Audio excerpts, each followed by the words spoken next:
আসসালামু আলাইকুম। আজকে দেখাচ্ছি অসাধারণ স্বাদের গরু সবার প্রিয় এবং পছন্দের গরুর মাংস রান্না। আমরা এখানে তেলের মধ্যে পেঁয়াজ কাঁচামরিচ দিয়ে একটু ভেজে নিয়ে 2-2.5 চামচ দিচ্ছি আদা বাটা এবং 3-4 চামচ রসুন ছেঁচা দিয়ে একটু ভেজে নিই।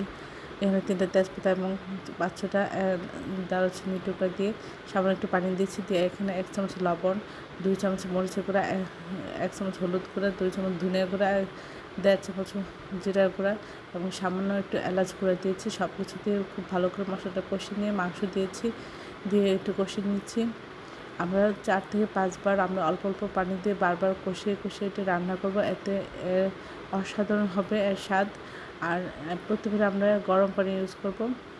গরম পানি ইউজ করলে এবং বারবার অল্প অল্প পানি দিয়ে কষিয়ে কষিয়ে রান্না করলে এর স্বাদ দুর্দান্ত হয়ে থাকে। আশা করি আপনারা এই প্রসেসটা একবার হলেও ফলো করবেন, তাহলে আপনাদের রান্নাও হবে অসাধারণ।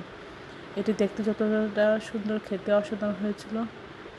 আশা করি এই প্রসেসটা ফলো করে আপনারা আপনাদের প্রিয়জনকে এই গরুর মাংস রান্না করে খাওয়াবেন। সবাই আমার চ্যানেলটি লাইক করুন, শেয়ার দেবেন, সাবস্ক্রাইব করবেন, প্রিয়জনকে বেশি বেশি করে শেয়ার দেবেন। আমার চ্যানেলে সব রকম রান্নার রেসিপি রয়েছে, আশা করি দেখবেন। আর এই গরুর মাংস এই প্রসেসগুলি ফলো করে রান্না করবেন, তাহলে হবে অসাধারণ।